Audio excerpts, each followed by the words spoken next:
Hola, buenas tardes a todas y a todos. Buenas tardes, casi buenas noches. La verdad es que ya ahora no sé en qué momento, luz y temperatura del día estamos, pero bueno, es una buena señal porque tuvimos realmente una jornada increíble, súper productiva, inspiradora, así que una vez más, como bienvenida a quienes recién llegan, a todas y todos ustedes, y también para reiterar los agradecimientos al Instituto Iberoamericano. Gracias por toda esta jornada que está transcurriendo y gracias por anticipado a Alan Pauls por estar acá. Bueno, comienzo una breve presentación de Alan y esta charla que se llama ¿Para qué sirve un método? Bueno, vamos a cerrar el día, como decía, de nuestro workshop titulado Mirar de frente la frivolidad, César Aira y el arte, y para lo cual tenemos el enorme placer de presentar a Alan Pauls, quien es tal vez uno de los escritores más significativos de la literatura argentina contemporánea, y diría más, de esa rara pero histórica especie de escritores que viven afuera, para usar el término de Fowell, pero cuya obra orbita intensamente en la escena de la literatura argentina. Siempre es un poco raro decir escritor importante, escritor significativo, porque no se sabe muy bien qué significa eso de un escritor. Sin embargo, ni más allá de la valoración laudatoria imposible de sustraer que traemos a la mesa en estos términos, cuando decimos importante, decimos un escritor cuya obra actúa sobre la tradición, elige a sus contemporáneos, elabora series y, en suma, pergenia genealogías que se vuelven dispositivos críticos más allá de esa obra. ¿Cómo leer si no su última novela, Malas Lenguas, recientemente publicada, ahora recientemente es 2026, si viene Alan de estar presentándola en Argentina, en Buenos Aires?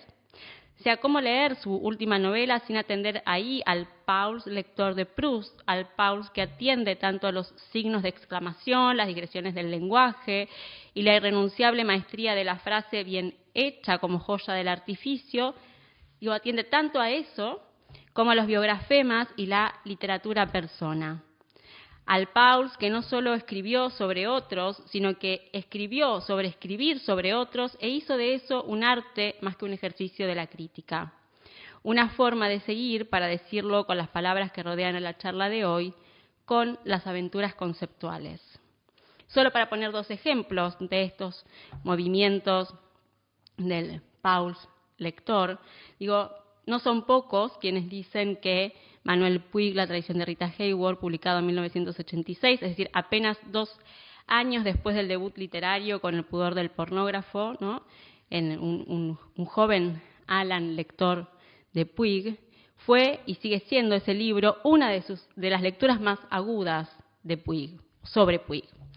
O, por ejemplo, como El arte de vivir en arte, del año 2008, incluido luego en Temas lentos, es uno de los textos más citados, tal vez, en torno a la idea de literatura expandida, que generó discusiones, idas y vueltas, a partir de leer en serie a Mario Bellatín, César Aira y Héctor Libertela, e intervenir en el nunca saldado debate sobre qué hacer con la vida de los escritores. Entre sus novelas, también hay que mencionar también Wasabi, El pasado, Premio Herraldo de 2003, la trilogía sobre la Argentina de los años 70, abordada desde una perspectiva íntima, Historia del llanto, Historia del pelo, Historia del dinero, y La mitad fantasma, que narra las transformaciones provocadas por una historia de amor desigual. Y le doy la palabra a Jan Knobloch, con quien co-organizamos esto. Muchas gracias.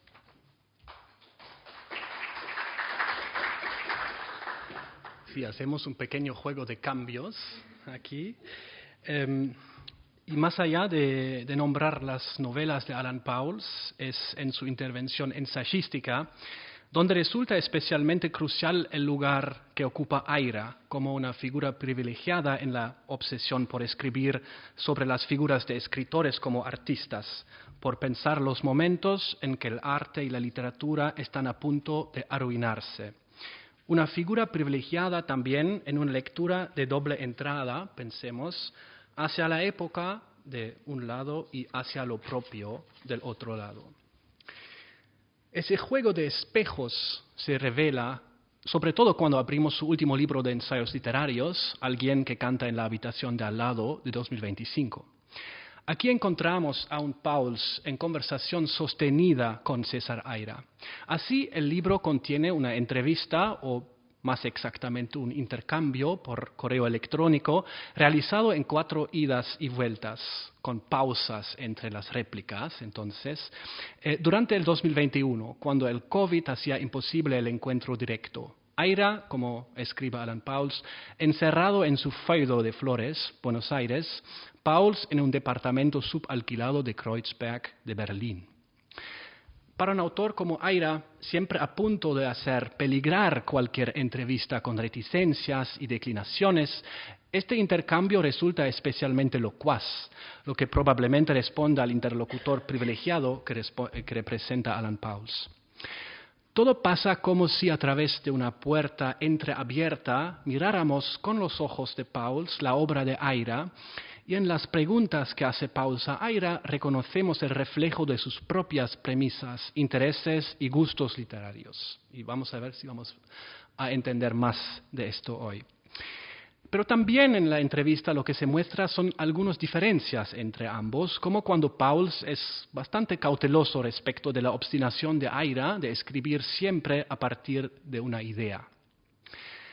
El libro contiene también una lectura de Una aventura, una pequeña novela de 2017 de Aira, a partir de la cual Pauls destila lo que él llama el toque Aira, una gestión acelerada de la temporalidad narrativa que toma en Aira la forma de una estructura distraída, de serendipia, donde se busca algo y en el camino se encuentra otra cosa. Lo que parece fascinar a Pauls aquí es la dialéctica del fracaso de la aventura, el momento en el que la impotencia de no poder llegar a la meta se convierte en apertura, escribe en todo un horizonte de vidas y mundos insospechados. Es por esta razón, argumenta Pauls, y eso es algo que volvió hoy en las discusiones del workshop, es por esta razón, dice Pauls, que en Aira nunca habrá pasiones tristes. Hay en su obra una alegría perseverante y escandalosa. Es interesante leer esto de parte del autor de La historia del llanto, novela que indaga con precisión todas las trampas y los dobles sentidos que puede tener la emoción negativa. Como Barthes, de quien además Alan es uno de los más reconocidos traductores, nuestro invitado de hoy utiliza el discurso indirecto de la crítica, o como diría el Barthes de los ensayos críticos, la comunicación de lujo para crear una segunda escritura a partir de la escritura de las obras literarias ajenas. Bueno, me sumo a los agradecimientos al Instituto Iberoamericano, a ustedes todos, los participantes del workshop y sobre todo a Alan Pauls para estar aquí hoy y discutir con nosotros. The floor is yours. Muchas gracias.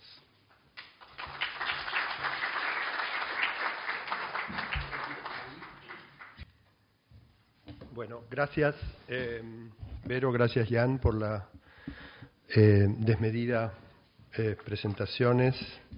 Gracias por la invitación, gracias al Iberoamericano, siempre hospitalario. Voy a rápidamente decepcionarlos. Mi conferencia no se llama ¿Para qué sirve un método? Y creo que disculpará la decepción el hecho de que soy un escritor y no exactamente un académico.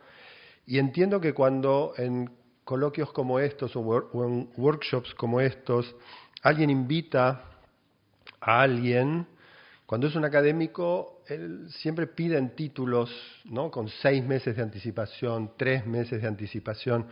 Para mí eso es lo peor, porque yo no tengo idea lo que voy a escribir cuando acepto la invitación a un workshop como este. Y en cambio entiendo, porque más o menos conozco la vida del académico, que cuando un académico recibe esa invitación, seguramente ya piensa el título de lo que va a decir en función del pedazo que va a sacar del trabajo que está haciendo sobre el autor, objeto del coloquio, y a partir de ahí pone un título. Entonces, cuando a mí Verónica me invitó al workshop, yo acepté enseguida y después empezó a presionarme con el título Yo dije eso como quien manotea algo antes de ahogarse. Así que esto no se llama, esto no es para qué sirve un método. Es otra cosa que no tiene título y dice así. Se podría empezar por una evidencia, algo tan flagrante que lo damos por sentado, sin evaluar quizá como deberíamos todo lo que se nos escapa. La evidencia es que Aira es uno de los pocos escritores contemporáneos que identifica la categoría de escritor con la de artista. No es una identificación obvia ni en el mundo prosaico ni en el de la cultura. Por alguna razón, quizá por la diferencia entre los lenguajes específicos que constituyen sus respectivas materias primas, escribir nunca es del todo hacer arte y hacer arte nunca del todo escribir, aun cuando pueda haber imágenes en la escritura y escritura en las obras de arte. Aun siendo vecinos y hasta vecinos íntimos, la intimidad de la que participan escritores y artistas nunca es más que una tendencia, una inclinación, acaso un cierto anhelo, no una fraternidad de sangre, como se dice. Basta comparar la figura del escritor con la del artista para captar la clase de familiaridad alienada que comparten. Ambas se definen por componer de manera crucial con las esferas de lo sensible y lo simbólico. Pero mientras el escritor batalla a solas con la materia del lenguaje, mezcla de proletario verbal y de cautivo monomaníaco, el artista, promiscuo sin freno, forma dúos, grupos, colectivos, con los que sale a atravesar alegremente todos los lenguajes que se le cruzan. Convocado por las demandas del mundo, el escritor no puede contestarlas, pasando al campo de la acción, la participación, la movilización, sin correr el peor de los riesgos, que es poner en peligro su condición misma de escritor. En cuanto al artista, en cambio, intervenir en el mundo no amenaza su arte, ni mucho menos su integridad, dado que no existe. Más bien al contrario, las complejiza, las enriquece, las expande. Arte y acción son capaces de entrar en una reciprocidad productiva. El arte añade un plus a la acción da sentido al arte. Si la literatura también puede pasar a la acción, el pasaje nunca se produce sin costos, sin perder una libra de carne estética, digamos, en el camino. El escritor siempre está condenado a cuidar, conservar, retener algo, quizá la plenitud del lenguaje con el que trabaja, lenguaje único, que es el mismo, paradójicamente, con el que habla el mundo. El artista, al revés, puede permitirse el lujo de darlo todo. Ningún lenguaje material, soporte o campo están realmente fuera de su alcance, al menos del alcance del artista contemporáneo, que es la clase particular de artista en la que piensa y que cita Aira cuando asimila la literatura al arte y el escritor al artista. ¿Siempre fue así, Aira? Es probable. Alguna vez confesó que de muy joven había querido hacer cine, dedicarse al arte total, y que pronto había renunciado, disuadido por la gravedad del aparato, los recursos tecnológicos y las montañas de dinero requeridos por el sueño del cine para realizarse, bastante desproporcionados para la escala de Coronel Pringles, su pueblo de nacimiento. Así, la literatura, leer, escribir, fue su segunda opción, premio consuelo portátil, accesible, que no tardó en elevar, sin embargo, a la cumbre de otro arte total, a la vez frugal e intrépido, de una ambición sin límites, porque escribiendo se podía contar todo, incluido el cine. Pero pensemos en los años 80, en 1981 en particular, cuando Aira ha empezado a publicar y se da a conocer. Ese es quizás su momento más eminente, más recalcitrantemente literario, su momento intervencionista. Se presenta, tiene algunas novelas publicadas, todavía no del todo visibles, y publica un par de artículos aviesos, virulentos, donde mapea el estado de la novela argentina y le diagnostica una salud raquítica y malograda, de la que se salvan por los pelos unos pocos. Manuel Puig, Juan José Saer, dos exiliados, como los llama Aira, Nicolás Peiseré, un secreto muy bien guardado, Osvaldo Lamborghini, a quien le presagia que no volverá a escribir, y Rodolfo Fogwill, poeta. Mientras el por entonces tótem del campo, Ricardo Piglia, recién encumbrado por la notoriedad de respiración artificial, recibe los perdigones más arteros. Aira escribe: Ricardo Piglia logra con respiración artificial una de las peores novelas de su generación. Desdeñoso y distante, el Aira que diagnostica está alerta. La arrogancia remota con la que juzga, como de joven viejo sabiondo, apenas disimula la avidez, la apetencia que le despierta el campo en el que interviene. Ese campo es 100% literario, para Aira por primera y también por última vez. Para que la literatura sirva para algo en una comunidad, escribe, debe ser buena literatura, y es imposible hacerla si no se es un buen escritor, y nadie ha logrado ser un buen escritor sin ser un escritor.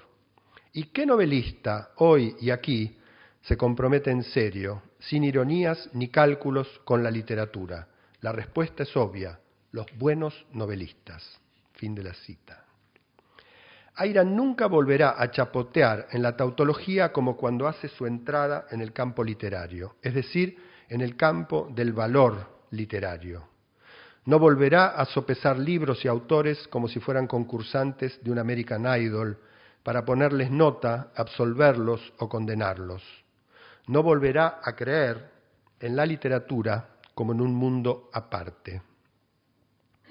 Este es, creo, el acmé del Aira escritor, sediento de dar batalla en una arena que podrá despreciar, pero cuya especificidad no pone en duda, más bien ratifica y alimenta con la arbitrariedad de sus veredictos. Aira se piensa como un escritor que debe lidiar en un campo de escritores, lidiar contra una literatura en nombre de otra. Es la única y última vez que lo hará.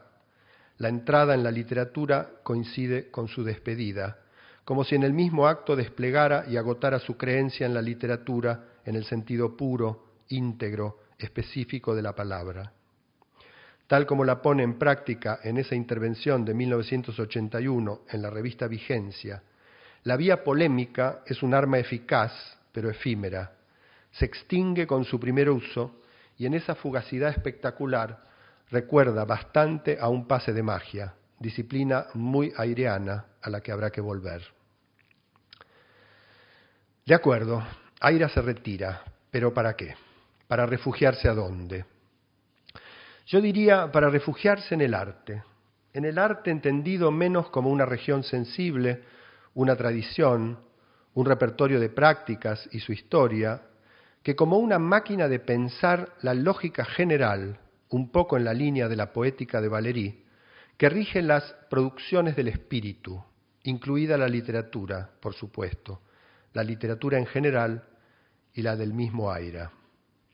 La dimensión del arte es la instancia superior en la que se asila Aira para no seguir en la literatura, como dice en La innovación, y en la que se asila según la misma dinámica de saltos, vuelcos y catástrofes que anima los giros argumentales, los cambios de registro y los desenlaces en sus relatos. Ese es el contexto, el lugar ectópico, la exterioridad desde la cual Aira pasa a pensar, releer, reescribir la literatura. La escritura literaria, naturalmente, pero también las premisas implícitas, los mitos, los valores de los que está hecha la institución literaria. Y el arte, para Aira, son grosso modo dos cosas fundamentales. Por un lado, el arte de vanguardia, la vanguardia artística, digamos, en especial el surrealismo, un movimiento al que nunca deja de volver y que reivindica siempre que puede, a menudo con el fervor iracundo, casi el despecho con que se defienden las causas imputadas de ingenuidad u obsolescencia. Por otro, el arte contemporáneo, no en el sentido del arte que se produce hoy, en el presente, sino la categoría artística, el tipo particular de arte llamado arte contemporáneo, en su versión más conceptual, con, en el centro, quieto como un sol, su estrella máxima, su gurú, su Dios único, Marcel Duchamp. En otra de sus cabriolas típicas, Aira fecha su flechazo con Duchamp a los 18 años, cuando se compra Marchand du Sel, el libro que reúne los escritos del artista. Es el Duchamp escritor, antes que el artista, el que lo hechiza de entrada. Me parece que este retiro, esta búsqueda de asilo en el reino del arte, es clave para el lugar que Aira ocupa hoy en la literatura, argentina y no argentina. Un lugar cuya rareza, contra lo que harían prever los vientos de canonización que lo mecen, no deja de profundizarse y desconcertar. Asilado en el arte, es como si Aira pudiera diseñar la posición ideal para hacer frente, o mejor dicho, para esquivar, despojándolas de toda pertinencia, las repercusiones no precisamente entusiastas que provocó su irrupción en el campo de la literatura argentina. Es un Aira desplazado, corrido, que ya no está en el terreno donde irrumpió y donde los demás, sus rivales en el campo, sus blancos, lo buscan, el terreno del valor de las obras. Novelas buenas, novelas malas, talento, todo eso que él mismo identificó y ponderó y sentenció y absolvió en 1981. ¿A quién puede importarle ahora? Quizás a los demás, a sus rivales, pegados para siempre al paradigma que Aira aceptó para desafiarlos, el paradigma de la calidad, vigente en la institución literaria, pero discutido, incluso arcaico, en la esfera del arte. A tal punto venían desactivándolo las vanguardias históricas y el duchampismo de manera irreversible. He ahí el primer paso de comedia de una secuencia que no tendrá pocos, y esto en el marco de una historia, la de la literatura argentina moderna, no muy sensible en general a los encantos de la risa. Mientras los detractores de Aira responden el ataque multiplicando los juicios de calidad, el más avieso de los cuales en los años 90, creo, pretendía que Aira era el seudónimo con el que los escritores argentinos publicaban sus libros malos, Aira ya está en otra parte, jugando otro juego, el juego del arte, donde las obras no son nada al lado de los procesos y los custodios de la calidad desertaron hace rato, mareados por la entropía que lleva décadas barriendo con criterios, gustos, jerarquías. Los otros siguen hablando de obras, Aira, por su parte, habla de otra cosa, habla de procedimientos. El gesto ya sería desafiante si hablara de los procedimientos que detecta y lee en los demás, en los escritores de su pequeño, muy selecto panteón personal, Alejandra Pizarnik, por ejemplo, o Coppi, que ya es de algún modo un escritor del nuevo mundo, un escritor artista, alguien en quien dibujo y escritura, teatro y performance, escena y página, presencia y reproducción convergen alrededor de un extravagante arsenal de artilugios. Pero Aira habla también, o sobre todo, de los propios. Blindado, a la vez que armado por el arte, expone su método, da cuenta de sus modus operandi, los secretos de su arte narrativo, los resortes que activan su imaginación y sus historias, las astucias con que resuelve los problemas con que se encuentra al escribir. Esa, exhibir su caja de herramientas, es su política a la hora de enfrentar las imputaciones de sus detractores, centradas a menudo en la gestión frívola, despreocupada y caprichosa que hace de la cosa literaria. El costado comedia del asunto es que los procedimientos de Aira, expuestos por él mismo, suenan tanto o más sospechosos que sus novelas, y lo único que no hacen es zanjar la cuestión. Pensemos en los más conocidos, los que terminaron fundando el método Aira, la famosa fuga hacia adelante, por la cual Aira, en lugar de volver atrás y corregir el desliz, el error, la incongruencia en las que había caído el relato, multiplica las explicaciones para volverlos verosímiles. Los desenlaces arbitrarios, vía cataclismos súbitos o deus ex machina tirados de los pelos, único recurso al que atina a echar mano cuando, aburrido de lo que está escribiendo, empieza a sentir el llamado de la novela siguiente. La inserción en el relato de elementos reales, completamente contingentes, que recaba de su entorno inmediato para conjurar el demonio de la introspección psicológica, el yo, la interioridad del escritor, el tratamiento poético por saltos y contracciones de las transiciones de la prosa. Aún hoy, que los conocemos bien, sentimos el desconcierto que alguna vez nos inspiraron, y nos cuesta poco reconocer la fruición vengativa con que los anti-Aira debieron recibirlos cuando empezaron a circular. Más que procedimientos, en realidad, parecen recursos de emergencia, tretas, artilugios invocados para eludir dificultades, no para resolverlas. Comparados con la alambicada ingeniería lingüística del procedimiento de Raymond Roussel, que ningún escritor promovió tanto como Aira, a tal punto reconoce en él a su maestro y modelo, los procedimientos airianos tienen la sencillez de la urgencia, son pragmáticos, responden más a contratiempos puntuales que a una idea fija, como en Roussel, y tienen el carácter de un rechazo reflejo, como el de quien quiere sacarse algo molesto de encima sin perder mucho tiempo en el asunto. El cómo escribí alguno de mis libros de Aira no ha sido póstumo, como el de Roussel, y es menos sistemático que el de su modelo, pero comparte con él su estilo formulaico, su convicción entusiasmada y también, last but not least, el placer que obtiene al despertar sospechas. No es sólo el fetichismo puro y duro del procedimiento lo que Aira retoma de las vanguardias.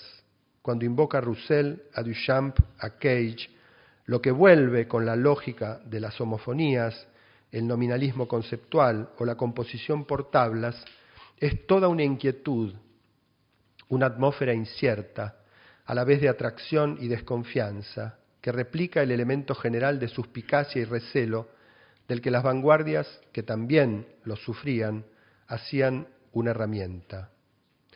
No conforme con escribir libros malos, Aira se da un lujo insólito que ningún otro escritor argentino, salvo Manuel Puig, tal vez, aunque el caso merecería ciertas precisiones, se atrevió a permitirse.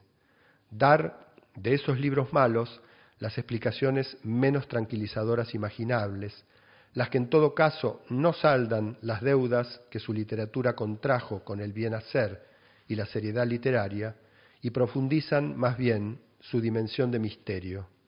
Cuando explica, Aira dobla la apuesta y la explicación, por supuesto, pasa a formar parte de su literatura, una parte esencial, del mismo modo en que las anotaciones del Marchand d'Ussel, que compró y leyó a los 18, forman parte indisociable de la obra de Duchamp.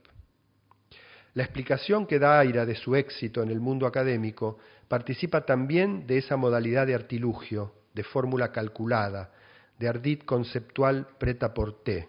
Solo se trata, dice, de combinar las ideas, conceptos, hipótesis y teorías que la academia está acostumbrada a manejar con formas más o menos diáfanas de narración, estructura, géneros, materiales populares, fábulas, parábolas, cuentos de hadas, etc. Heredera del surrealismo y las vanguardias, la estética de procedimientos que Aira reivindica es la clave de su constitución como escritor artista y la credencial que esgrime su literatura para llamarse conceptual, nombre mucho más equívoco e inestable a la hora de designar novelas que obras de arte. Es, en efecto, lo que le permite mirar, leer y hablar de la literatura con esa pasión inexpresiva que es la suya, efecto de una distancia absolutamente singular, mezcla de lucidez e indiferencia, candor y hermetismo. Conocemos bien el prestigio del procedimiento.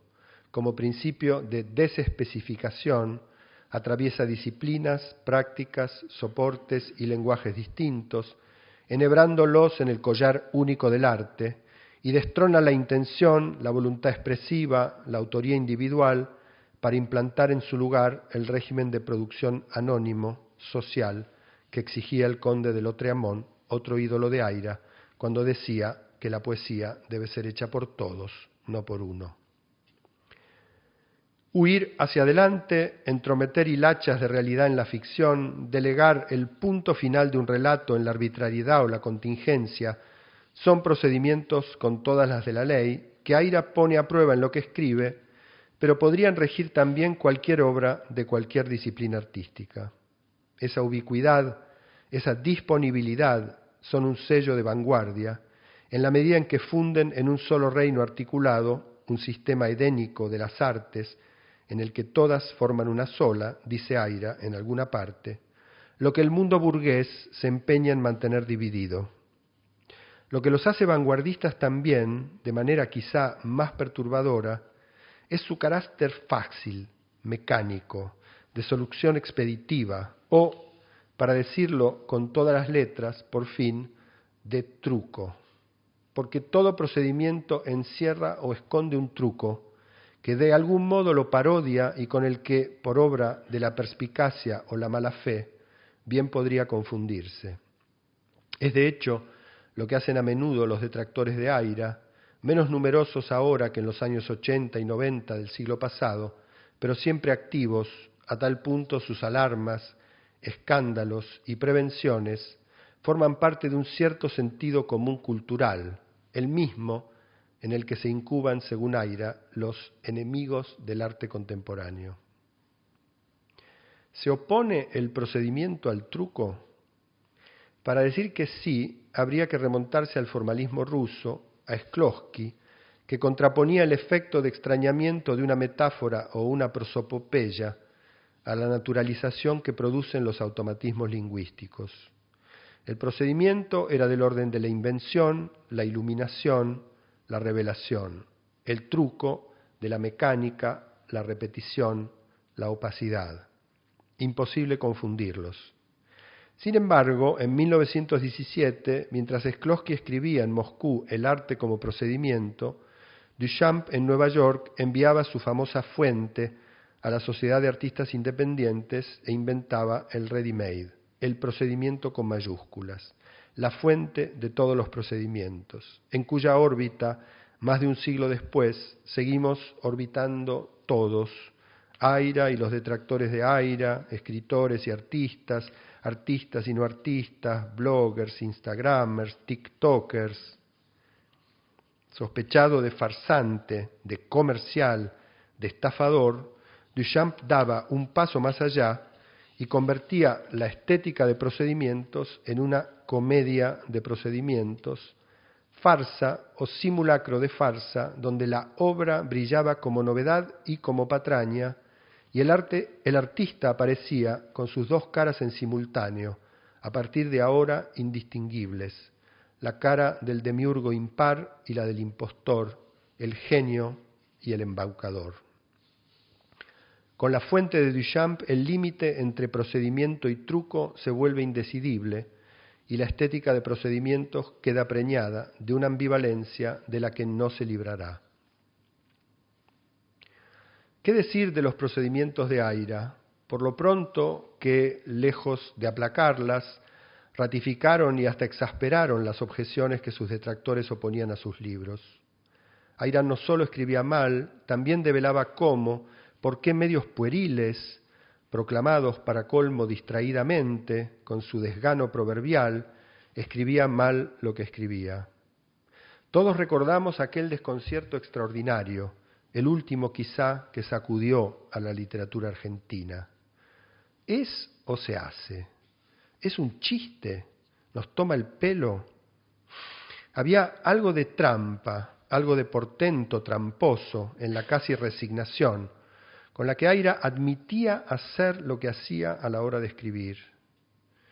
Sin embargo, más allá de un arte de la provocación que Aira conoce muy bien, a tal punto aprendió la lección de Duchamp, Cage, Warhol y otros maestros de la bulia, la fuga hacia adelante, los inserts de paños de realidad en el tejido de la ficción y los finales abruptos son operaciones consistentes, estrategias artísticas cuya unidad está dada por el campo en el que operan, que no es otro que el del trabajo y el del tiempo.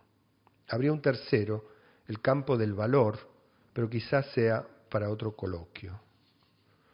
además de resolver las dificultades puntuales que presenta cada narración, los procedimientos funcionan en un plano más general, más abstracto, y funcionan como principios de ahorro, formas, en efecto, de economizar tiempo y trabajo, shortcuts que le permiten a la escritura llegar antes a sitios, efectos, rendimientos que de otro modo exigirían grandes inversiones de energía.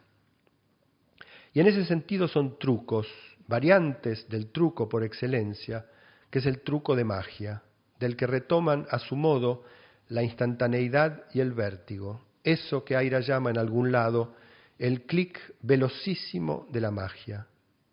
Quizá la máxima provocación de Aira haya sido en el fondo usar su pequeño abanico de tretas para poner al desnudo la ética protestante de la que es esclava la literatura, la Argentina sin duda, pero tal vez toda literatura. Trabajo y tiempo son puntos críticos, quizá lo más críticos en la relación entre literatura y arte. Son las dos zonas en que lo que el arte tiene para decir y hacer parece dejar a la literatura atrás, muy atrás, en una especie de lánguido páramo artesanal, entregada a uno de los pocos privilegios que le quedan, que es el paso del tiempo. Aira lo sabe bien, abismal, a la vez melancólico y excitante, ese fuera de sincro es la fatalidad alrededor de la cual gira mucho de lo que escribe, y el verdadero misterio en el que se inspiran los trucos, las poses, los gestos que inventa. Ese desfase es su drama. Su genio, otra categoría que solo Aira podía exhumar y salir vivo, consiste en haber transmutado drama en comedia.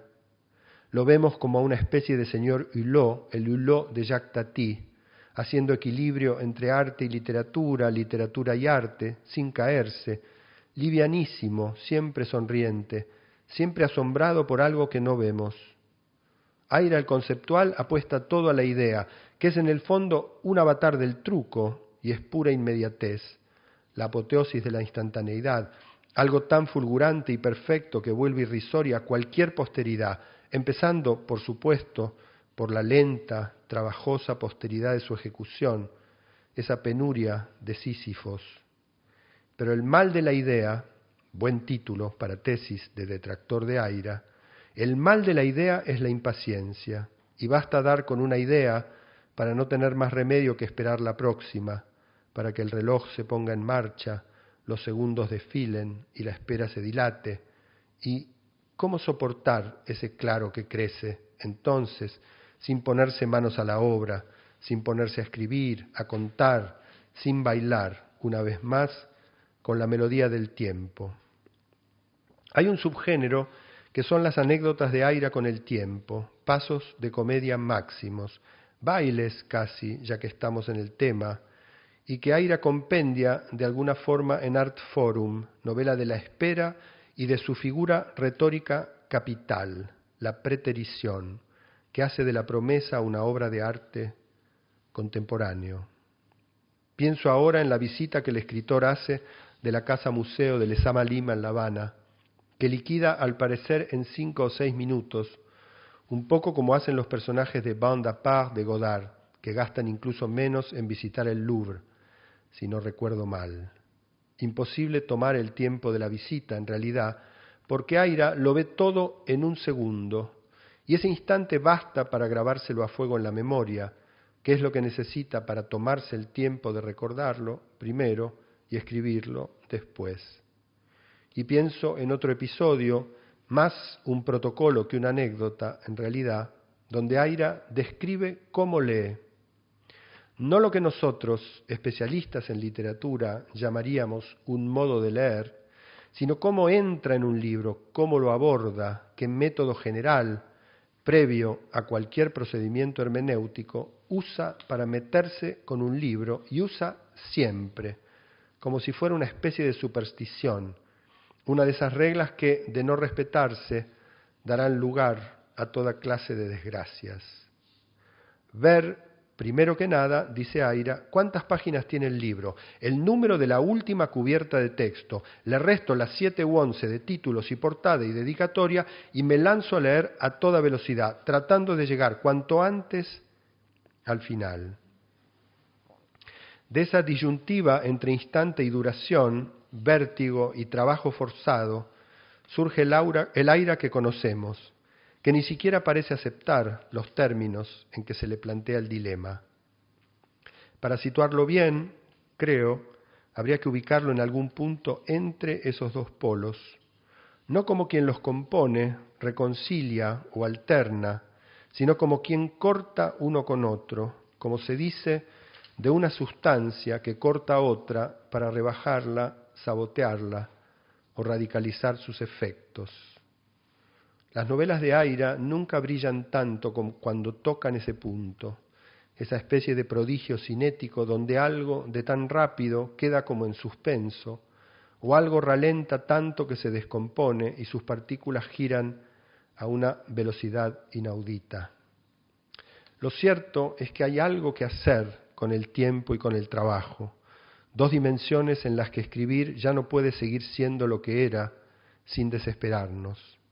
El truco, maravilla y sospecha, el truco de Aira, es la magia infantil, lunática, siempre imperfecta, que patea el tablero y pone al tiempo y al trabajo fuera de sí, y los embarca en un trip extraño, ni lento ni rápido, de multiplicación, coexistencia, contagio de ritmos, velocidades, métricas, magnitudes.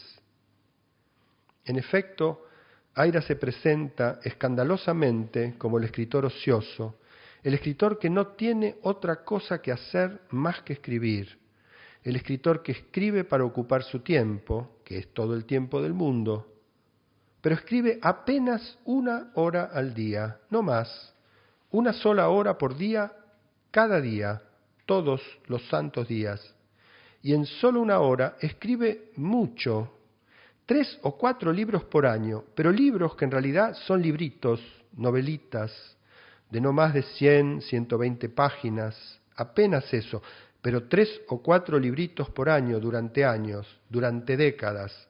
¿Qué son? ¿Poco? ¿Mucho? De modo que al cabo de 50 años, la obra de Aira es innumerable, una masa inmensa de cosas pequeñas, de cositas mínimas, librillos, y Aira, el escritor ocioso, el que escribe 1 horita por día, apenas, y libritos de nada, ínfimos, es, medio siglo después, nuestro Dumas, nuestro Sue, nuestro polígrafo puntual, disciplinado, vertiginoso, ingobernable. Gracias.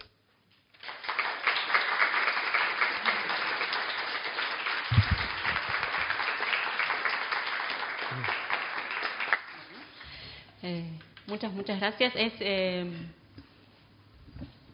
increíble cómo resonó, bueno, no diría resonó, o sea, fue muy directo a muchos de los temas centrales, creo que tocamos hoy a lo largo del día, con lo cual tengo tal vez una doble, triple lección, que no importa pedir un título, porque igual los temas se van a cruzar.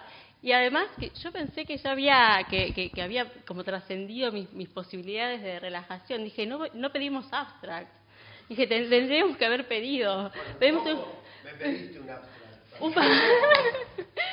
Entonces ahí fui peor, porque solo a vos te pedimos abstract.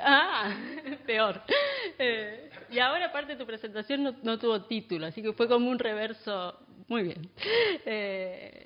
Pero increíble cómo resonó, la cuestión del valor, del trabajo, el tema del valor, tiempo, trabajo, un procedimiento. Habíamos anotado un par de preguntas que estaban como prepensadas, pero quiero poner algo antes, rápidamente, porque lo tuve en la cabeza casi todo el tiempo mientras te escuchaba. En relación me parece muy interesante esto que vos planteas del Aira que se desplaza hacia el arte, ¿no? Para no, como si ahí no recibiera las balas o quedara como fuera de las posibilidades de ser atacado en cuanto, digamos, a neutralizado, ¿no? los ataques de sus detractores en torno a la literatura y cómo eso vuelve. Y lo que pensé automáticamente mientras escuchaba tu desarrollo sobre eso es en esta cuestión de Pólemos y Fratia en relación a Aira, ¿no? Digamos, la cuestión de la polémica, del Aira polémico, porque claro que está ese momento, ¿no? Digamos, ese momento que vos situás muy bien, de esas primeras notas, ese momento intervencionista de la polémica, pero uno tendería a pensar que después eso se aligera y que la polémica siempre aparece como un lugar por lo menos tramposo para el despliegue de los juegos conceptuales en relación con las ideas, ¿no? Entonces, me pregunté ahí un poco por esa escena y esta discusión que en algún momento hemos tenido en relación a cómo Damián Tabarovsky también lee esas relaciones, ¿no? Entre Pólemos y Fratia, y la Fratia como esa posibilidad de la comunidad y la interrupción momentánea del Pólemos, donde se despliegan las diferencias sin necesariamente quedarse fijado en la posición. Entonces, me preguntaba concretamente qué pensabas vos respecto de ese gesto, como digo, ¿cuánto capturan o no en la respuesta de Aira esos detractores cuando hacen el gesto de ser detractores, ¿no? En esos ataques? ¿Y cuánto en Aira hay también de declinación, más allá de lo que vos lees, que es desplazarse al campo del arte para eso? Porque ahí hay como una escena de eso, ¿no? De juego de posiciones y no solamente. Sí, bueno, por supuesto la idea de que primero Aira da la batalla en esa especie de campo específico que es la literatura y después se muda o se asila en el arte es una operación completamente arbitraria de mi parte, ¿no? En el sentido de que una de las primeras sensaciones que uno tiene con Aira como escritor es como alguien que de niño, un poco como Obelix, cayó en la marmita donde humeaban y efervescían todas las artes del universo y se empapó de ellas, etcétera. Pero es cierto también que hay algo muy notable en ese gesto que hace Aira en el 81, digamos en los 80, que es un gesto, por otro lado, muy estereotípico, ¿no? De escritor más o menos joven, con un cierto espíritu de ruptura o de vanguardia, que entra al campo con una especie de soberbia completamente blindada y ¿no? liquida todo lo que ve, liquida al principal como al mejor de la clase y después se retira un poco y yo creo que efectivamente hay algo del orden del retiro que hace Aira y se dedica después como a construir su reino, podríamos decir, su reino, su sistema, su ecosistema, su esfera, ¿no? Que es una esfera muy particular, por supuesto, la esfera de un escritor, de un artista genial, y en un cierto sentido se abstiene totalmente de cualquier pelea, ¿no? O sea, Aira ya no da peleas culturales, no da peleas literarias, no da peleas políticas, nunca se mete en política, o sea, no toca ningún tema, lo cual no quiere decir necesariamente que lo que hace no tenga que ver con lo que pasa en el mundo, etcétera, ¿no? Con la política. Pero digo, él como escritor, como personaje, digamos, no se retira totalmente de esa cuestión. Y de algún modo hay algo casi como de ciencia ficción en ese sistema que inventa y en el que se autogenera, que es que las balas empiezan como a rebotar, ¿no? Entonces hay algo, en un punto hay algo casi borgiano en eso, ¿no? Como que todo lo malo que dicen de Aira, los detractores de Aira, en un punto se revierte sobre ellos y los deja como en una especie de orfandad atroz, ¿no? Que es, yo creo que una de las cosas más prodigiosas que un escritor puede crear. Porque Puig, por ejemplo, con quien asocio yo en algún momento de la conferencia Aira, Puig, en cierto sentido, tenía todo para armar un poco esa esfera que Aira arma de un modo tan increíblemente exitoso, y no lo logra. O sea, a Puig le pegan y entra, las balas entran en Puig. Aunque la literatura de Puig es, por supuesto, está blindada, ¿no?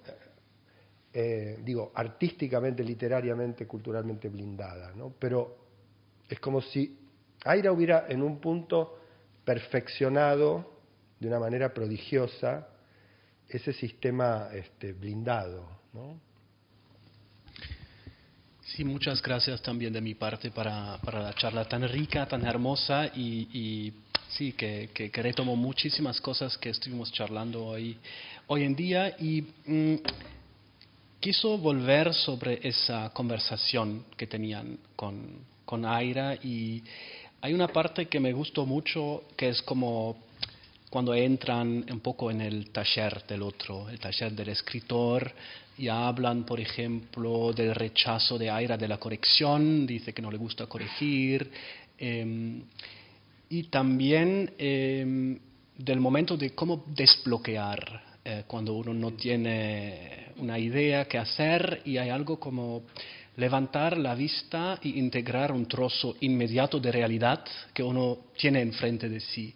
Y hablemos mucho hoy en el workshop sobre dónde Aira escribe. Escribe en cafés o escribió en cafés, por ejemplo, donde hay unos trozos interesantes tal vez para integrar. Entonces a mí me interesaría mucho esa relación tuya como narrador y como ensayista con ese taller de Aira, cómo escribir, pensar, hablar con Aira, influye o no tu taller de escritor y también pensando en, porque mencionaste los ensayos que Aira él mismo escribe sobre otros escritores como Coppi o Pizarnik y ahí yo me pregunté lo mismo, Aira, ¿qué hace con ese repertorio otros? Y él me parece lo transforma en materiales de juego. No sé si se inspira realmente en Pizarnik o si Pizarnik se vuelve para el ensayista Aira un material a jugar como todos los otros materiales con los cuales juega en su narrativa. Entonces me interesaría esa relación, si podrías decir algo sobre esto. Sí, bueno, a mí me interesa mucho Aira, en el sentido de cómo hace lo que hace Aira, siempre me interesó, pero siempre debo decir que me pareció un marciano, en el sentido que en relación conmigo, con cómo yo escribo o pienso lo que hago, siempre me pareció realmente como un extraterrestre, ¿no? Por ahí también por eso me interesa mucho, en el sentido de que reconozco una especie de diferencia absoluta y no puedo menos que observar sus métodos, sus tics, sus idiosincrasias a la hora de escribir, como si fuera el representante de una clase, ¿no? O de una especie que viene de otro lado, ¿no? Puedo entrar en un intercambio con eso, porque puedo pensar eso, porque hay algo de ese método Aira que resuena en mí, detona ideas, pero es algo, digamos, que no podría adoptar jamás, ni que... o sea que en ese sentido es particular, ¿no? Yeah. Nunca me sentí como influido por Aira, o sea, sé que Aira fue, y es incluso todavía, un escritor muy influyente, en el mejor y en el peor sentido de la palabra. Me acuerdo en una época, no sé, haber sido jurado, me tocó ser jurado en un par de premios literarios un año y de repente había, no sé, tenía que leer 30 novelas, que eran la preselección que había hecho ya un prejurado, y de 30 novelas había 25 que eran como escritas como por discípulos de Aira, ¿no? Después incluso aparecieron libros en los que Aira es personaje, etcétera, etcétera. Digamos, ese horizonte Aira lo produjo, a su pesar seguramente, y lo produjo como muy pocos escritores. No sé, yo creo que solamente con Bolaño tuve esa misma impresión, como de que un escritor podía colonizar a toda una generación de jóvenes escritores, ¿no? Aira tuvo ese efecto. Creo que es relativamente fácil entender por qué, y creo que mucho del credo de Aira, de este credo que comentábamos acá, procedimientos, modos de hacer, una cierta irresponsabilidad, un cierto juego. Por ejemplo, Aira es uno de los pocos escritores contemporáneos que todavía reivindica el concepto de juego, ¿no? Que es un concepto totalmente desacreditado, por lo menos para mí. Está totalmente en baja. Es fácil entender esa influencia como ese contagio, ¿no? aireano. Pero al mismo tiempo, un poco esa especie de marciano con el que yo vengo relacionándome ya, no sé, hace 40 años, produce o me produce a mí como una cierta fraternidad, digamos, ¿no? O eso que vos llamabas comunidad. Y es curioso también porque en el 81, cuando Aira entra al mundo de la literatura, digamos, a la escena literaria con los tapones de punta, como en la revista Vigencia, yo era totalmente de la facción Piglia. O sea que la bala que Aira dispara contra Piglia, yo la siento en el pecho, ¿no? Y no podría decir en ese momento que dije, ¿y si tuviera razón? ¿No? ¿Y si tuviera razón, Aira? Ningún momento, digamos, vaciló mi creencia, mi idolatría por Piglia, lo que fuera, ¿no?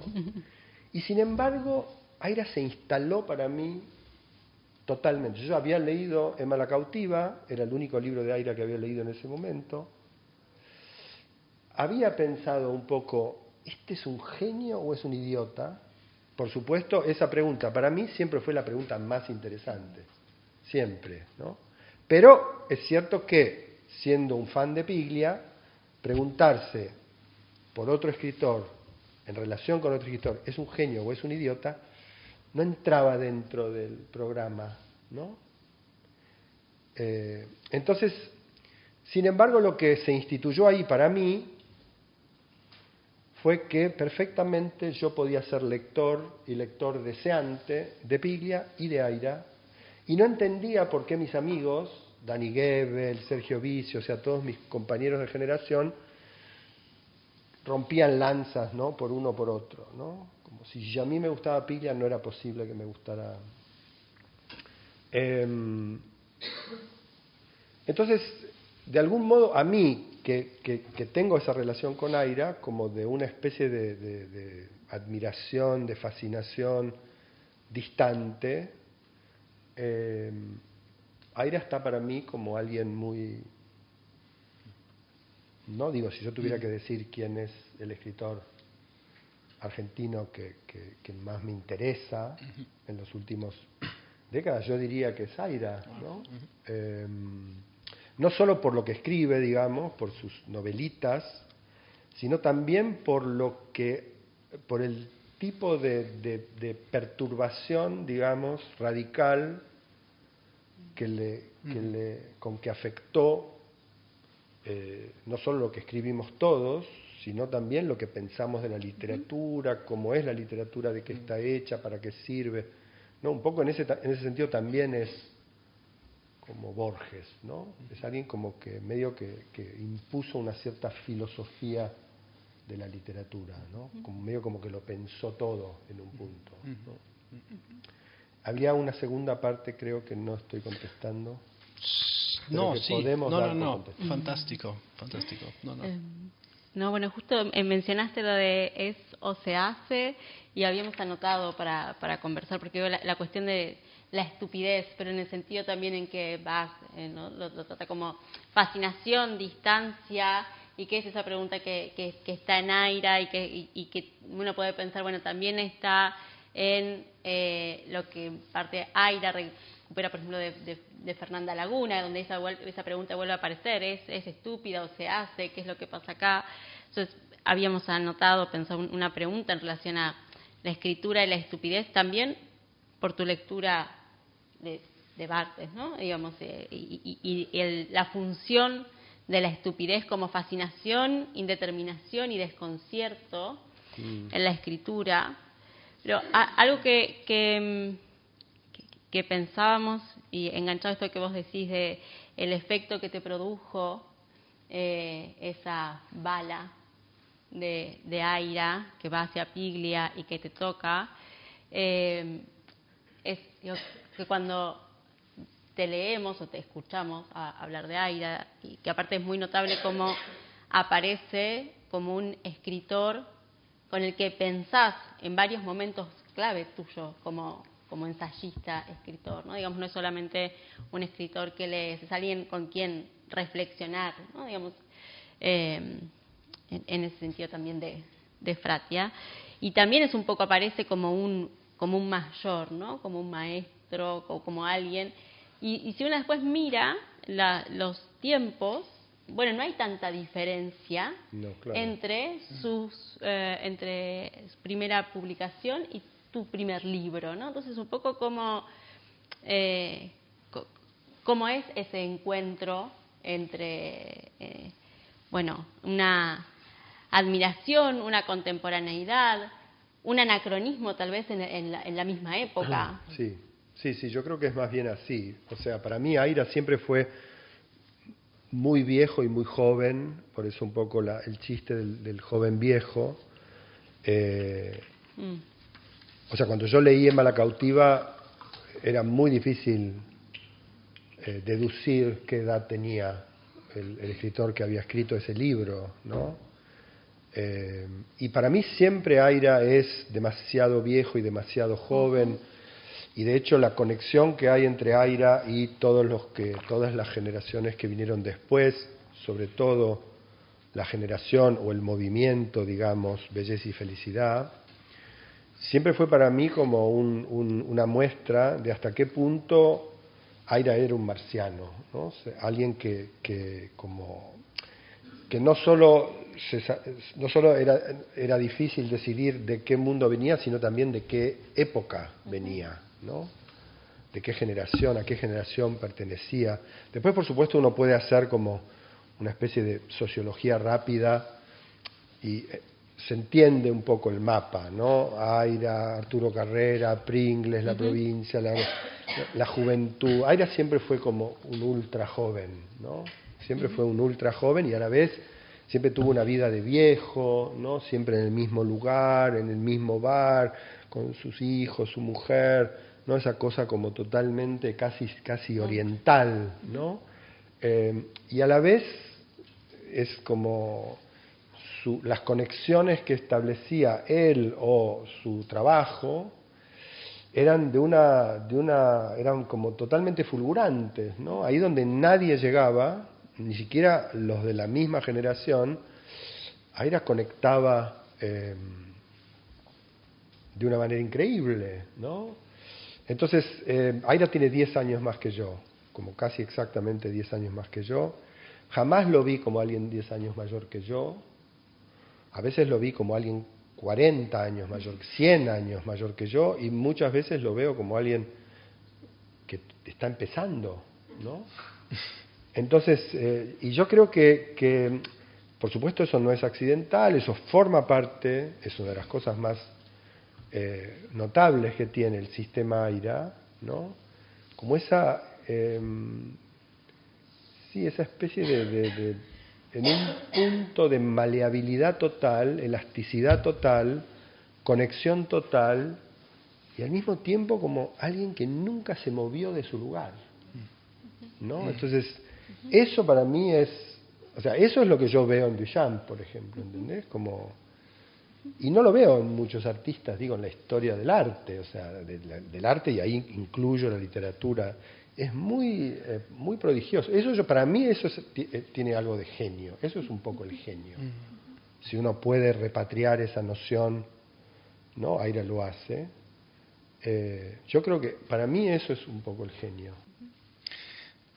Tal vez que podemos ya ver si hay preguntas en el público. Ya. Que no soy especialista en Aira, soy una lectora de Aira, lo coloca en otro lugar, ¿no? Opera ese desplazamiento que hace posible una mirada diferente sobre alguien al que definís como escritor artista, y que por ende son otras reglas también las que uno debe poner en juego para comprender, llegar a ese escritor artista. No son las mismas que las reglas que uno aplicaría a un escritor 100%. Esto es algo más, es un fenómeno extraño, como vos decís, un marciano, que esa es la impresión que uno le da cuando lee a Aira. Hay algunos libros que le fascinan y otros libros que uno no puede continuar directamente, que no puede terminar. En esa línea, vos dijiste, por un lado, que se parece poco a la ética protestante de los escritores argentinos y escritoras, pero de todas maneras yo pensaba, de algún modo el secreto, el misterio de Aira está ligado también a la acumulación y a la productividad. Aira no sería Aira si no produjera tanto como produce. Parte de su secreto está ahí, ¿no? En la acumulación de obra que fascina de alguna manera y perturba en su carácter disruptivo. Y la otra, preguntarte, porque yo también mientras te escuchaba, veía amigos míos de mi generación que tienen ese sesgo aireano, ¿no? Y vos lo comparaste con Bolaño y también la manera en que como colonizó el espacio, pero yo veo en Bolaño a alguien que ha colonizado un espacio más grande, ¿no? Mientras que mi pregunta, y esto sí es por ignorancia, me pregunto hasta dónde Aira ha salido del espacio argentino, en tanto en términos de repercusión y de colonización, ¿no? Lo pregunto como, es una pregunta realmente desde el desconocimiento, porque Bolaño sin duda tenía una gran influencia en todos los escritores latinoamericanos y más allá. ¿Hasta dónde eso se da con Aira? ¿O es solo el espacio argentino en donde su disrupción ha implicado tantos posicionamientos y al mismo tiempo tantos seguidores? Sí, con respecto a la cuestión de la productividad de Aira, sí, efectivamente Aira finalmente es el escritor argentino que tiene una bibliografía más nutrida, etcétera, pero lo que es interesante en Aira es que siempre eso funciona en una relación de paradoja total o de aporía total, porque un poco como yo lo dramatizaba o lo volvía medio cómico al final de la conferencia, cuando Aira escribe mucho, los detractores de Aira dicen, claro, escribe mucho, por eso escribe tan mal. Y cuando a Aira le preguntan, pero ¿cómo es posible que usted escriba tanto? Aira dice, no, pero yo no escribo tanto, yo escribo 1 hora por día. Entonces siempre hay, incluso en el estandarte de la productividad, algo en el sistema de Aira que de algún modo desactiva la idea de qué bueno el escritor que escribe mucho, porque ese escribir mucho puede leerse en términos de escribo muy poco, ¿no? Y por ejemplo eso, en el campo de las creencias y de las ideologías del escribir que funcionan, en la Argentina por lo menos, nadie puede escribir mucho y escribir bien. Es incompatible. O sea, no me preguntes por qué, pero hay una idea de que un escritor tiene que trabajar mucho para escribir un libro bueno, y ese trabajar mucho para escribir un libro bueno es algo que solo puede suceder cada 4 años, 5 años, 10 años, 3 años. Hay algo del modo de Aira que desactiva totalmente eso. Por supuesto lo desactiva y a la vez sigue alimentando el litigio, el diferendo, porque cada vez que Aira publicaba en un año 3 novelas, los novelistas anti-Aira decían, otras porquerías, más porquerías en el mercado. Entonces me parece que cuando digo ética protestante, me refiero efectivamente a una especie de programa, si querés, que tiene una tradición muy fuerte, argentina, creo, por lo menos en la cultura argentina, que establece, digamos, una cierta relación entre tiempo, trabajo y valor, que es un poco lo que Aira para mí dinamita por completo. Dinamita por completo. O sea, tiempo, trabajo y valor, que son los puntales, uno podría decir también son los puntales del capitalismo, si se quiere, ¿no? Yo diría que con Aira pasa de una especie de concepto como, sí, protestante, a una especie de concepto, si querés, inmaterial, conceptual, no lo sé muy bien, habría que refinar un poco ahí los instrumentos, pero me parece que ahí hay como una especie medio de corte, lo que en los años 70 enfáticamente se llamaba corte epistemológico, ¿no? Como una especie de ruptura total de paradigma. Pero porque cuando mucho, poco, lento, rápido, en Aira son cosas muy importantes, pero no funcionan exactamente el lento, rápido con barra en el medio. El signo que hay entre lento y rápido es de otro orden. Y lo mismo mucho, poco, bueno, malo, ¿no? En ese sentido me parece que ahí hay que reconocer que Aira como tiene un efecto realmente muy espectacular, ¿no? Y con respecto a lo otro, a la resonancia, digamos, el corte de Aira es espectacular, pero como todo corte, es complejo y tiene un modo de resonar muy peculiar, muy, muy peculiar, sobre el cual también yo diría que Aira operó y opera mucho, ¿no? Por ejemplo, la decisión de Aira, o Aira y sus aliados, ¿no? Agentes, etcétera, de publicar ciertos libros en editoriales importantes, transnacionales, corporaciones, editoriales, y ciertos libros que son muchos, no son excepciones, son muchos libros, de esos muchos libros que escribe, en pequeñas editoriales, en plaquettes, en editoriales artesanales, independientes, tener siempre editoras distintas en distintos países, esa especie de colonización del mundo con sus libritos, eso es algo, ese es el modo que tiene Aira como de permear, de gotear, de entrar, ¿no?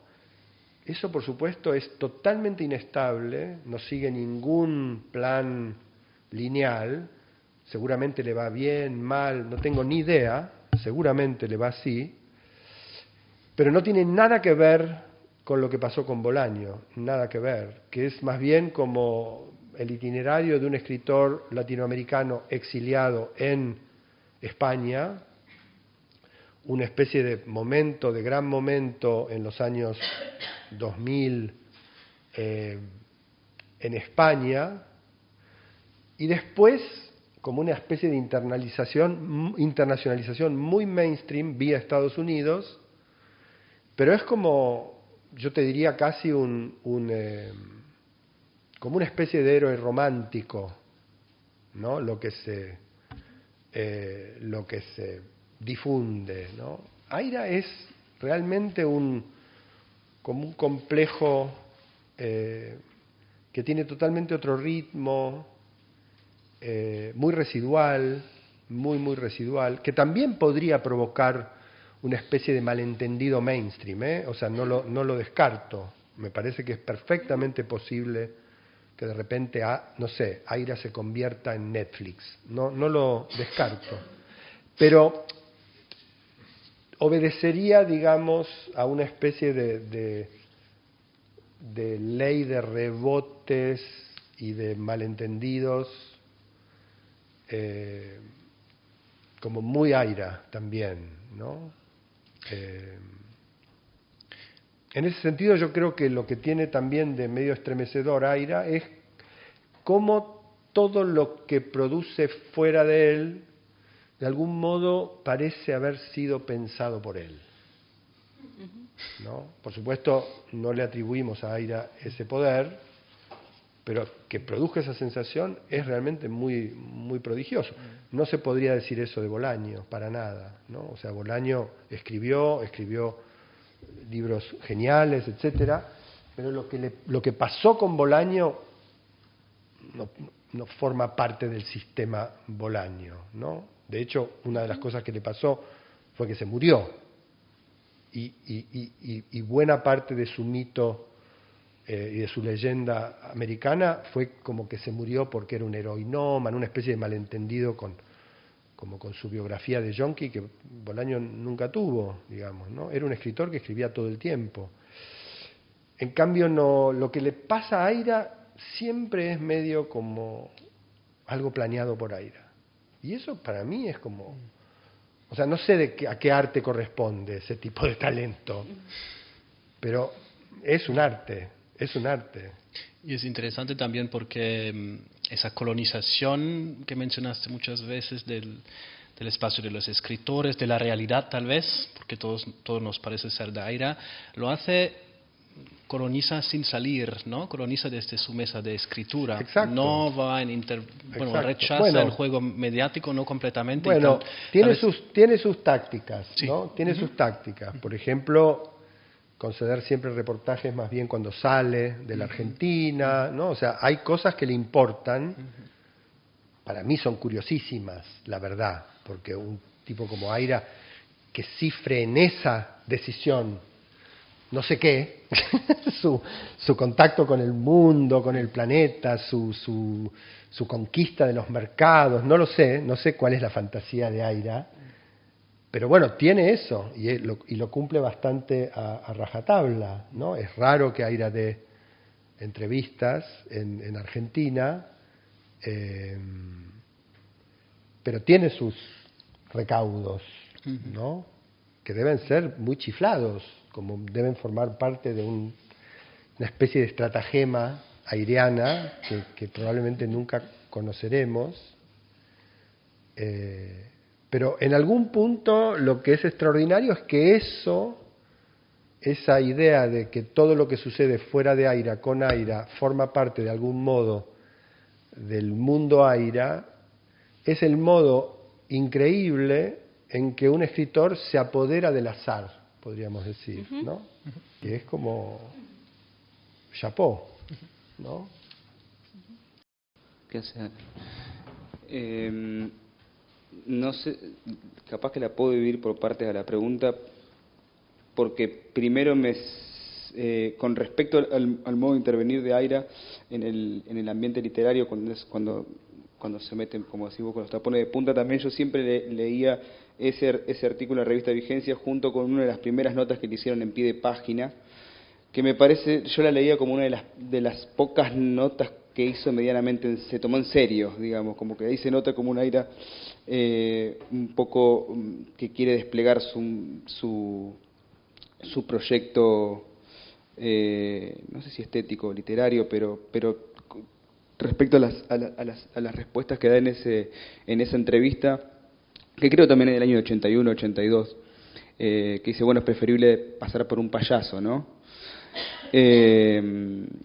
Y después, con respecto a lo que vos decías, me quedó resonando la idea de genio que decías,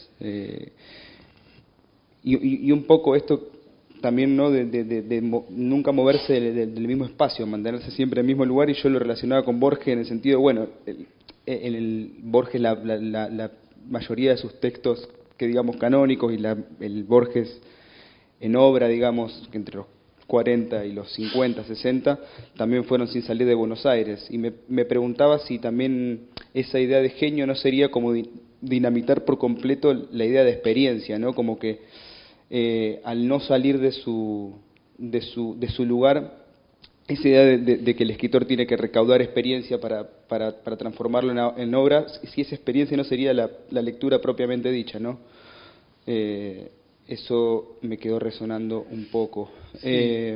Y una de las últimas cosas, con respecto a esta, también relacionándolo a lo que decías vos, de las entrevistas que da afuera, y con esa idea un poco de retraerse después de que entra medio cuchillo limpio ahí, los primeros años después, la idea de retraerse me resonaba con, bueno, justamente el ensayo que habías escrito vos en el cuarto de herramientas, que hablabas como de cierta declinación oriental. Digo, ya sé que es medio en chiste, medio en serio, pero también quería hacer esas apreciaciones. Bueno, nada, un poco eso. Sí, bueno, pero vos decís, bueno, cuando se toma en serio, ¿no? En pie de página, en la entrevista, cuando un escritor dice es mejor ser un payaso, ¿no es medio como el enunciado miento? O sea, yo creo que eso es lo que pasa con Aira, que cuando Aira dice en serio es mejor ser un payaso, claro, pero es un payaso el que lo está diciendo. Entonces no hay serio chiste. Eso es como lo que deja de funcionar. Y eso es lo que resultaba muy desconcertante cuando Aira empieza ya no a discutir o a liquidar, ¿no?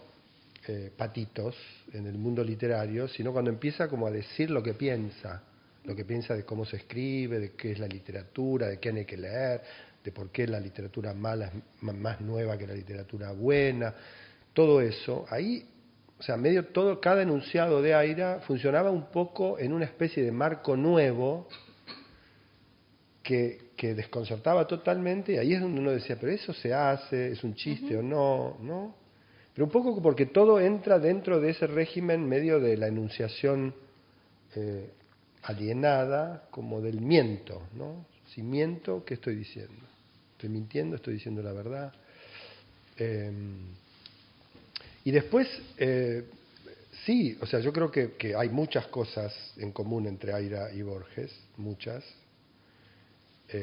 La fijeza, digamos, o la sedentariedad sería una biográfica, digamos, no necesariamente la más importante. Yo creo que, por ejemplo, el modo en que ambos piensan la idea de la idea, ¿no? Para mí es fundamental. O sea, yo creo que hay algo, por ejemplo, en un cuento como el Pierre Menard de Borges, digamos, uno podría decir que todo Aira está ahí, ¿no? Así como todo Duchamp, etcétera, etcétera, etcétera, ¿no? Pero digamos, hay algo, cuando Aira mismo dice qué es una idea para él, y en qué sentido una idea es lo que él necesita para escribir algo, yo creo que el Pierre Menard o el Funes, o el Aleph incluso, eso es lo que de algún modo abrocha a Aira con Borges. Y sí, hay algo oriental en el sentido un poco de como algo japonés, ¿no? De alguien que está como... Espero que a Wim Wenders no se le ocurra hacer un documental sobre Aira, pero podría hacerlo perfectamente, ¿no? Como y filmarlo todos los días en su café de flores o en el McDonald's, ¿no? Y yendo a comprar el pan y buscando el Art Forum, no sé, pero sí, perfectamente, es un personaje que tiene medio como Osu, no sé, como esos japoneses.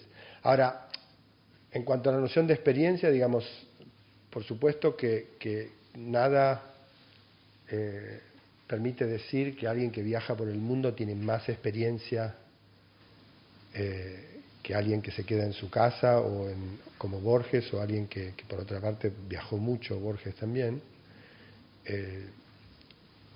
o que Aira, que se queda siempre que a ella también le gusta mucho viajar, ¿no?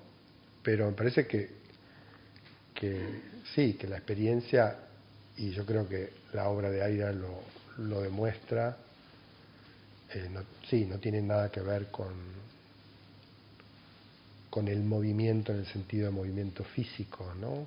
Que me parece que Aira, Borges, etcétera, esa clase de sedentarios son más como de la raza de los que viajan en su habitación, ¿no? Un poco.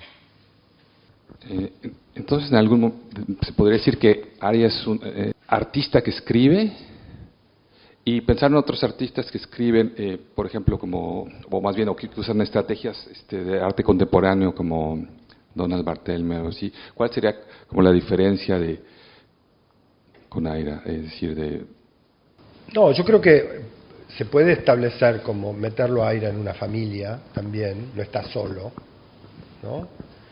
De hecho, bueno, aún pensándose a sí mismo como una especie de escritor artista o de artista, Aira, por supuesto, que trabaja mucho con escritores. Raymond Roussel es uno de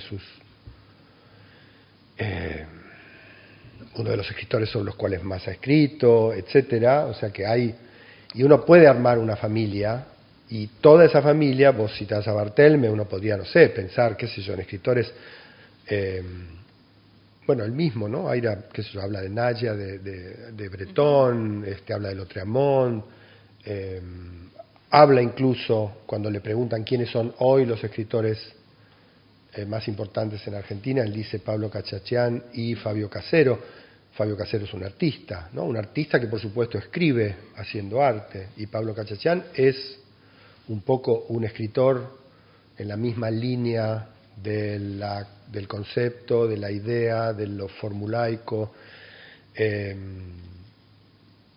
Quizás en un punto, y en ese sentido Pablo Cachachian yo creo que es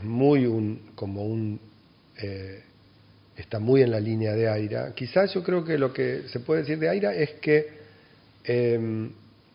como quise decir en la conferencia, es alguien que no toma un partido, no tiene por qué tomar un partido, y en ese sentido me parece que no diría jamás que es un artista que escribe, porque eso ya sería como decir qué está en primer plano y qué está en segundo, o qué es un ser y qué es un hacer, ¿no? Como un artista que hace literatura. Yo creo que es más como artista, escritor, un poco como se dice la mujer vampiro, ¿no? o el hombre lobo, como algo así, ¿no? Una especie de doble devenir o de devenir cruzado. Pero lo que es genial de Aira, creo, es que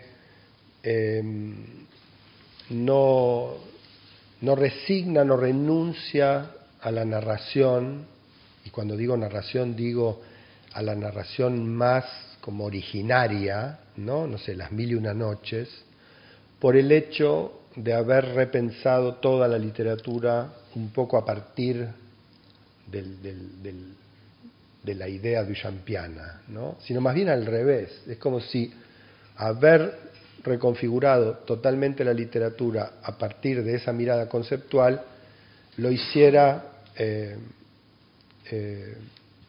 como abrazar más que nunca el relato, ¿no? Eso es algo, me parece, muy también significativo de Aira, ¿no? También uno puede leer a Aira, o sea, yo de hecho le leía a mi hijo cuando era chiquito textos de Aira como si fueran cuentos infantiles, ¿no? Y efectivamente funcionaban genial, ¿no? Y no necesariamente los textos más deliberadamente infantiles o feéricos de Aira, ¿no? O sea, momentos de Aira que de repente eran como de narración pura, la narración más pura que hay, ¿no?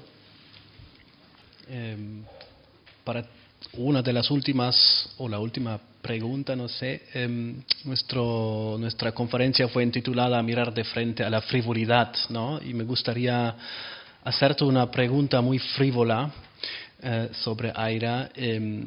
Teníamos muchas veces hoy ese tema de cómo sociabilizar sobre Aira, porque siempre hay un libro que uno no ha leído, o el otro ha leído un libro que uno no ha leído, y entonces uno empieza a contarse la trama de una novela de Aira y uno se vuelve, por ejemplo, una fiesta, una suerte de copia absurda de Aira, empezando a renarrar un libro que parece absurdo para todos los que no lo han leído. Y me interesaría, sí, ya lo dijiste un poco que te gustó leer a tu hijo libros de Aira, pero sí, me gustaría como información muy frívola preguntarte si cuentas muchas veces o no tramas de Aira y si hay una que te gustaría sobre todo contar o no contar, tal vez, si hay una que te acuerdas. Sí, yo en general no me acuerdo las tramas de los libros que leo, un poco por edad, un poco porque siempre fui medio amnésico y otro poco porque tampoco nunca fui muy fan de las tramas, ¿no? O sea que no podría citar muchas tramas de libros de Aira. Podría citar tal vez, y recuerdo con cierto detalle, la trama de uno de los, creo que se llama La Vida Nueva, ¿no? Que es un poco la historia del Moreira, de su primer libro y de su postergada, diferida publicación. Pero creo que me la acuerdo porque efectivamente es un libro de idea, ¿no? Es una idea que es un poco, no sé, como si fuera un libro sobre la aporía de Aquiles y la tortuga. Entonces, bueno, te acordás de la idea y te acordás de todo el libro, ¿no? O, no sé, Cumpleaños, que es quizás uno de los libros que más me gustan de Aira. Es un libro que por alguna razón me pegó y me pega cada vez que lo leo como en el mismo lugar. Los dos son un poco de cambiar de vida, ¿no? Sí, sí, hay algo por ahí de eso que sí, como alguien que nunca cambió de vida elabora sobre la idea de la vida nueva. Pero me parece que Aira no corre ningún peligro en ese sentido, porque yo creo que va a haber un momento en que nadie va a leer a Aira, que va a ser quizás el momento en que Aira sea más famoso, más exitoso, pero nadie lo va a leer, ¿no?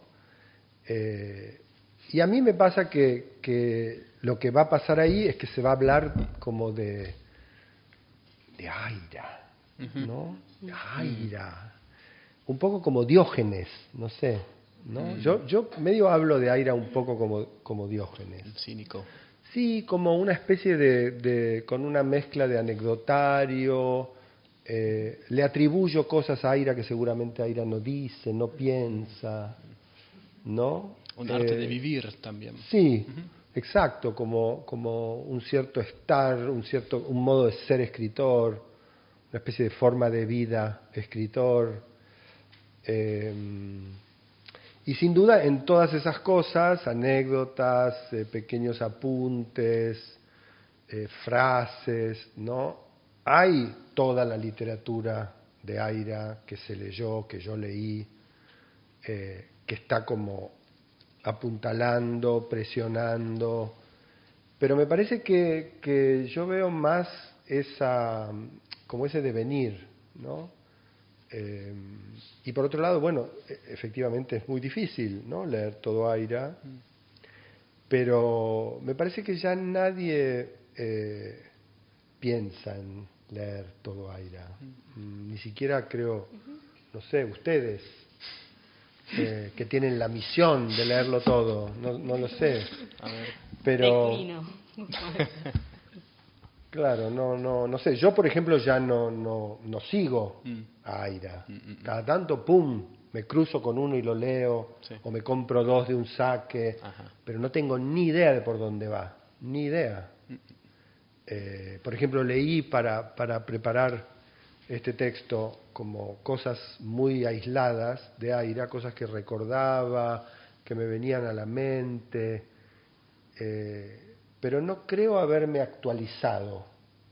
En ese sentido, yo creo que también eso es lo genial de Aira, ¿no? Como que medio traspuso eso ya, ¿no? Como lo último, lo primero, ¿qué importa?, ¿no? Hay algo también en ese sentido yo creo que Aira,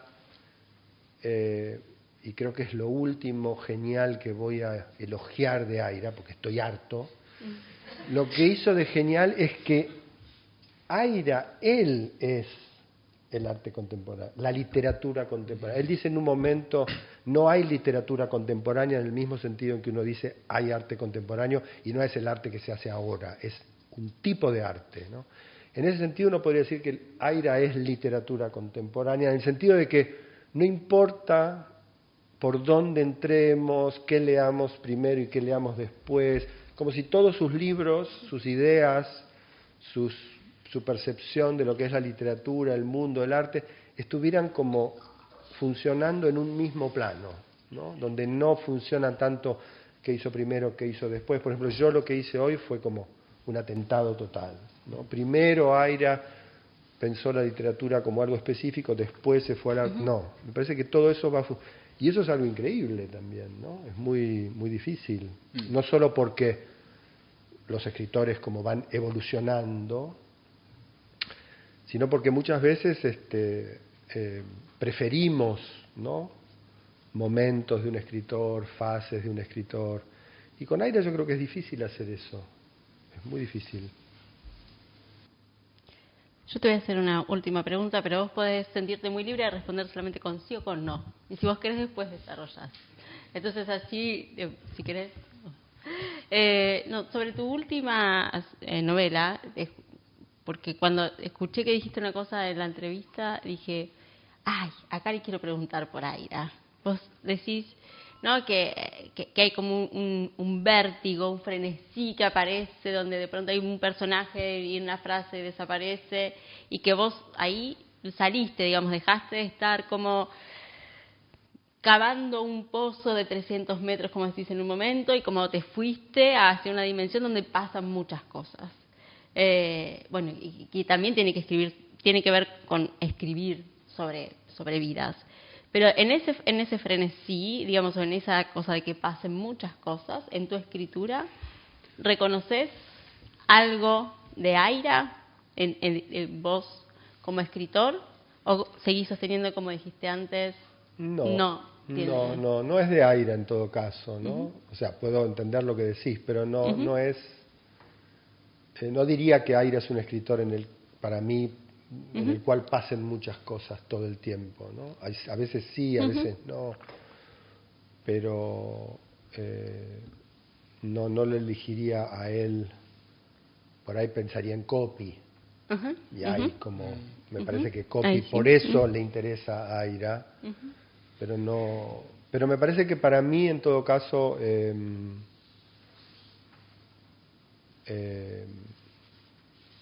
la idea de desarrollar como el relato en un plano más horizontal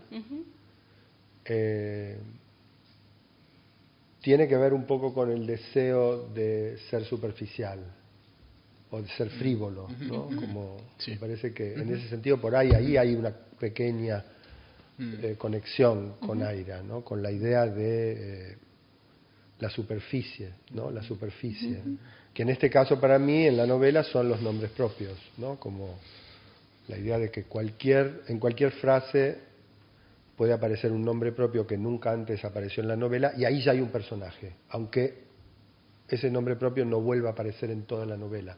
Eso sería como el personaje más superficial del mundo, ¿no? Pero eso produce como una especie de efecto. Uy, mirá, ¿a dónde nos va a llevar? Por ahí eso es un poco Aira. Bueno, sí. Bueno, muchas gracias. Dimos la vuelta.